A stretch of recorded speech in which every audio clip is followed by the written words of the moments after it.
Em um cosmos recheado de mistérios milenares e verdades escondidas, há um artefato enigmático que capturou a imaginação de eruditos e aventureiros em busca de conhecimento por séculos. Recentemente, uma descoberta arqueológica revelou uma Bíblia de 3.000 anos, cujos segredos extraordinários, preservados nas páginas desse antigo manuscrito, começam a desafiar as noções básicas sobre nossa existência. Mas será possível que as respostas para as indagações mais profundas sobre a vida estejam entrelaçadas nas escritas misteriosas deste texto antigo? Qual sabedoria proibida teria sido oculta ao longo dos milênios, aguardando aqueles valentes o suficiente para revelar suas verdades chocantes? Junte-se a nós nesta expedição atemporal, enquanto mergulhamos no coração desta Bíblia de 3.000 anos, para desvendar seus segredos perturbadores sobre a condição humana.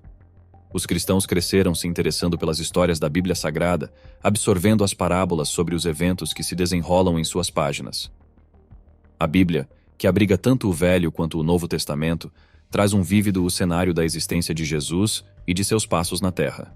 Apesar das pequenas variações entre os diferentes textos e autores, a narrativa geral permanece. Mas um divisor de águas no mundo cristão acaba de surgir, na forma de uma Bíblia de 3.000 anos. Esta relíquia antiga, diferentemente da narrativa já conhecida, desafia a crença convencional de que Jesus teve seu destino final na cruz. Este incomum texto, reconhecido não como uma Bíblia oficial, mas como um manuscrito atribuído a São Barnabé, um colaborador do apóstolo Paulo, gerou controvérsia ao ser descoberto. A revelação surpreendente ocorreu após a captura de uma gangue de ladrões de relíquias, durante uma tentativa de contrabando deste documento, junto com outras preciosidades avaliadas em milhões. Confeccionado em pele animal, o manuscrito se destaca pela sua caligrafia detalhada em cada página, desafiando acusações de ser uma falsificação. Escrito em siríaco, uma língua falada por Jesus, este artefato raro, avaliado em aproximadamente 20 milhões de dólares, carrega um significado profundo. Pesquisadores que investigaram minuciosamente o manuscrito sugerem que ele pode ter entre 2.000 e 15.000 anos de idade, indicando uma possível origem ainda mais remota.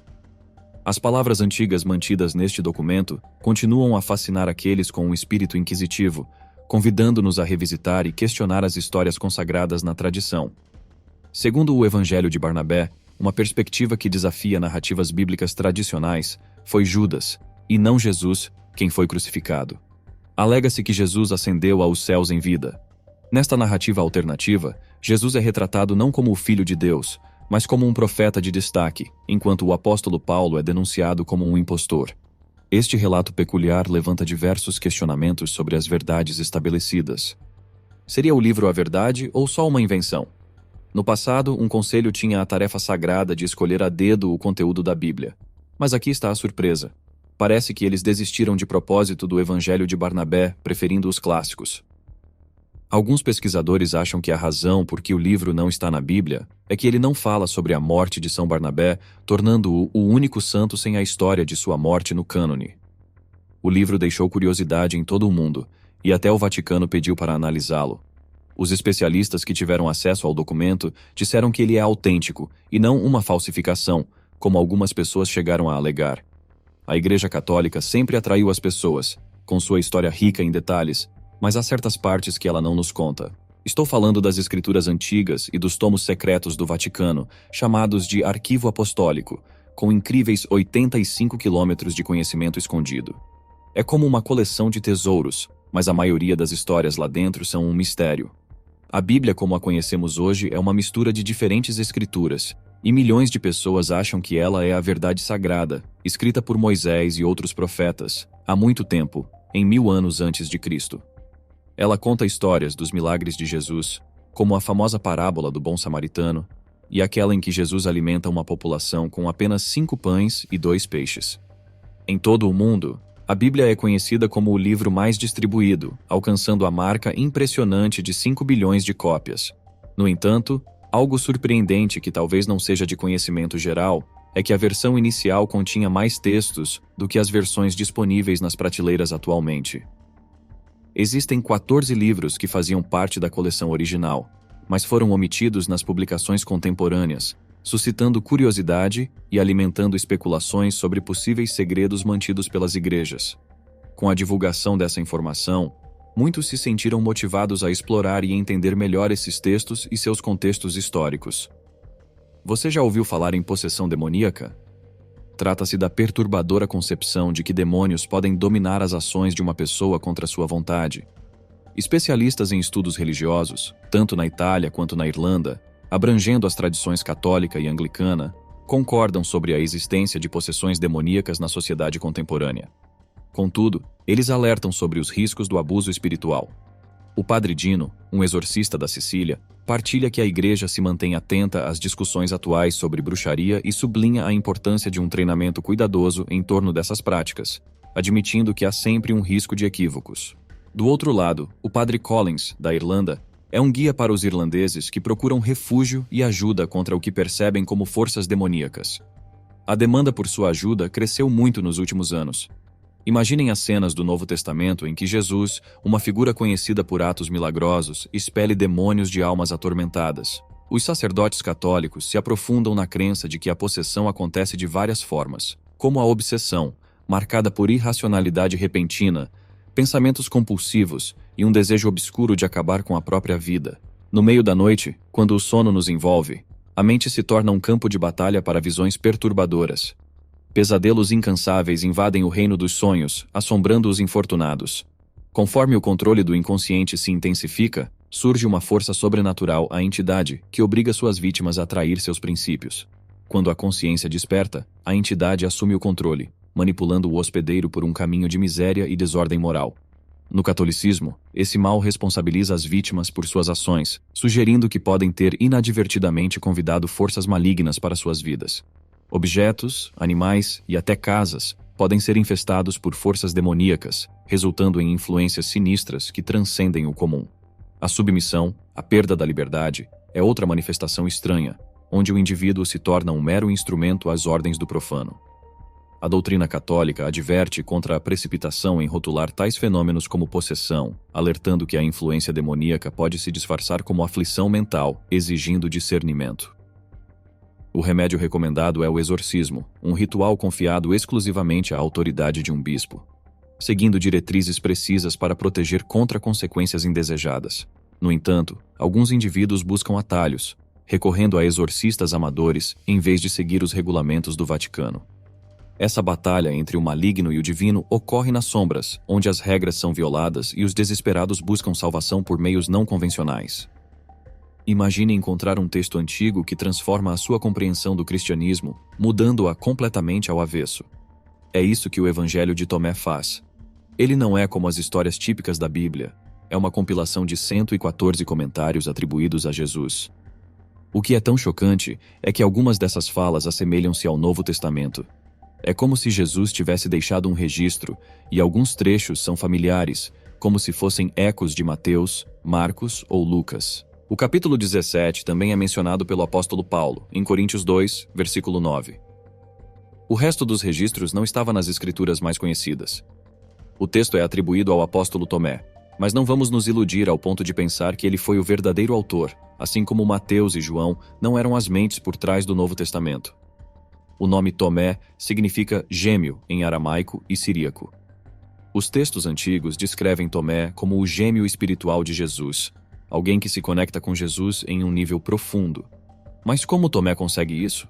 Ao alcançar uma gnose, que é basicamente salvar sua alma através de um incrível conhecimento em primeira mão da verdadeira realidade espiritual, especialmente o que está acontecendo com seu próprio ser. A gnose é como um passe VIP para os segredos cósmicos que, teoricamente, qualquer um pode ter. Em O Evangelho de Tomé, é um guia para uma transformação espiritual profunda, visando ajudar os leitores a alcançarem um nível de misticismo similar ao de Jesus. Nele, Jesus sugere que ao adquirir sabedoria, os indivíduos podem atingir seu nível espiritual, desvendando os segredos do universo.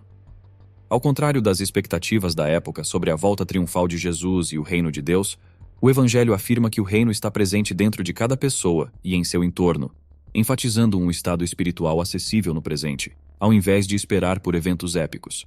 Para desbloquear esse potencial, é necessário obter gnose, um conhecimento secreto apresentado no Evangelho de Tomé, que foi escrito no final do primeiro ou início do segundo século. Apesar de compartilhar semelhanças com os evangelhos do Novo Testamento, o Evangelho de Tomé apresenta diferenças significativas, sugerindo acesso a informações secretas não incluídas no ensinamento principal. Tomé desconsidera algumas falas de Jesus que poderiam fortalecer argumentos teológicos, e mesmo assim, o Evangelho era amplamente conhecido na Antiguidade, mencionado por escritores cristãos e sobrevivendo até os séculos V e VI, com apenas 2 cópias restantes hoje. Uma é a versão fragmentada em grego, provavelmente a língua original em que foi escrito. A outra é essa tradução quase completa em copta, na biblioteca de Nag Hammadi. De acordo com a Bíblia, Enoque era bisneto de Adão e bisavô de Noé. Ele viveu uma vida santa e era também o pai de Matusalém, que mantém o recorde da pessoa que viveu por mais anos na história. Enoque passou mais de 3 séculos na Terra e naquela época ele tinha um monte de crianças. O livro de Enoque é uma mistura de diferentes trabalhos monumentais, ensinando sobre coisas importantes como recompensa, punição, o fim do mundo e o dia do julgamento final. A primeira parte, do capítulo 6 a 36, é sobre anjos, a árvore da vida, Jerusalém e o universo. Depois há o livro dos observadores, que conta o segredo dos anjos caídos, começando em Gênesis, capítulo 6, versículos 1 a 4. Esses anjos ficaram um pouco confortáveis demais com as mulheres humanas, dando origem a seres gigantes chamados de Nefilins, e ensinaram aos humanos alguns segredos profundos. Isso, é claro, acabou com uma enchente gigante que os varreu do mapa, e só para você saber, Nefilins são basicamente seres decaídos, descritos como humanos de proporções gigantescas. O drama cósmico envolve os filhos de Deus e os Nefilins, resultado da união entre anjos caídos e mulheres humanas, descrito no primeiro livro de Enoque. Os Nefilins são gigantes que despertam curiosidade sobre sua origem, sendo alguns céticos que sugerem que são apenas pecadores comuns ou rebeldes da linhagem de Sete, filho de Adão. Santo Agostinho e seus seguidores apoiam essa visão, contrastando com a interpretação dos Nefilins como descendentes angelicais. O segundo livro de Enoque, As Parábolas da Similitude, amplifica a narrativa sobre o Filho do Homem e os primeiros dias, alinhando-se com as profecias bíblicas, especialmente do Apocalipse. Enoque oferece uma visão abrangente do passado, presente e futuro, semelhante ao livro de Daniel, incluindo previsões sérias e uma mensagem de vigilância sob os olhos de Deus. As partes relacionadas a Noé revelam uma história oculta da Bíblia, focando na missão de Noé de salvar a humanidade do dilúvio. Enoque, que foi transladado para o céu, surpreendentemente está ciente dos planos divinos para Noé e a catástrofe iminente. Esses enigmas alimentam a intriga sobre a extensão do conhecimento celestial de Enoque e sua influência nos eventos terrestres. Deus joga o jogo da culpa no livro de Enoque. Os pecados da terra, tudo se deve a esse demônio chamado Azazel, de acordo com o capítulo 10, versículos 8 a 9. Deus aponta seu dedo para o demônio, dizendo que Azazel ensinou a maldade, e toda a terra está contaminada por causa disso. O elenco de demônios da Bíblia é bem pequeno, com apenas Lúcifer. Mas Enoque é mais do tipo: segura meu refrigerante celestial, e apresenta Azazel. Não há outros demônios na Bíblia. É apenas Lúcifer que rouba a cena. Mesmo assim, Enoque acusa Azazel pelo desastre da terra, deixando Satanás com a culpa final por todo o drama do mundo terreno. Em João 3,8, Jesus disse: quem comete o pecado é do diabo, porque o diabo peca desde o princípio. Para isto o Filho de Deus se manifestou, para desfazer as obras do diabo. Em Enoque, capítulo 13, versículos 5 a 6, parece que os anjos caídos tiveram uma mudança no coração e pediram desculpa por seu mau comportamento. O diabo está condenado, não há arco da redenção para ele. Arrepender-se é como uma saída livre da prisão, mas Satanás parece não estar interessado. Mateus 25:41 deixa claro: malditos para o fogo eterno, preparado para o diabo e seus anjos. Deus quer todo mundo no trem do arrependimento, não uma só alma restante na zona de perecimento. Não é só uma história de reabilitação dos demônios. Após sua rebelião, a oportunidade de buscar a intercessão divina lhes foi negada.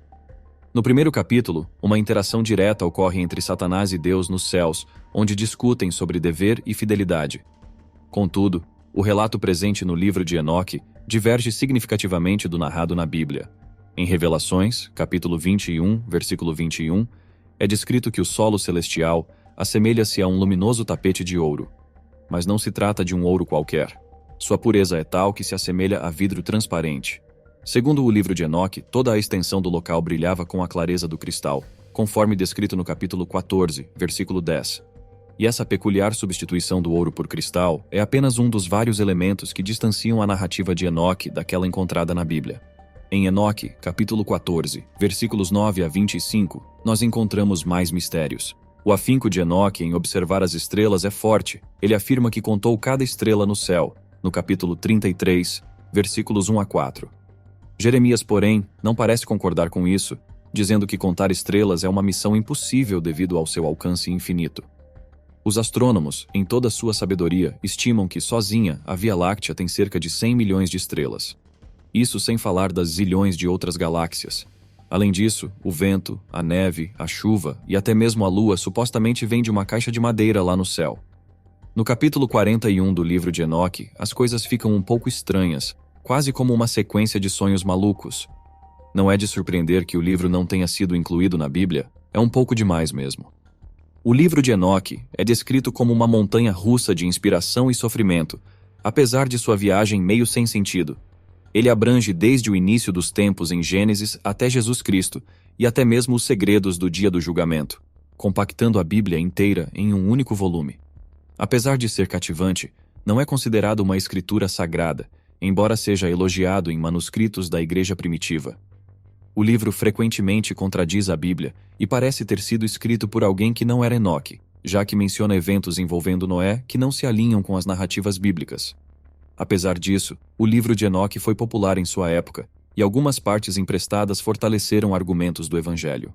O livro etíope de Enoque, considerado a verdadeira amostra da literatura de Enoque, foi escrito depois de Cristo e parece confundir ainda mais os pensamentos de Enoque ao omitir personagens como Matusalém.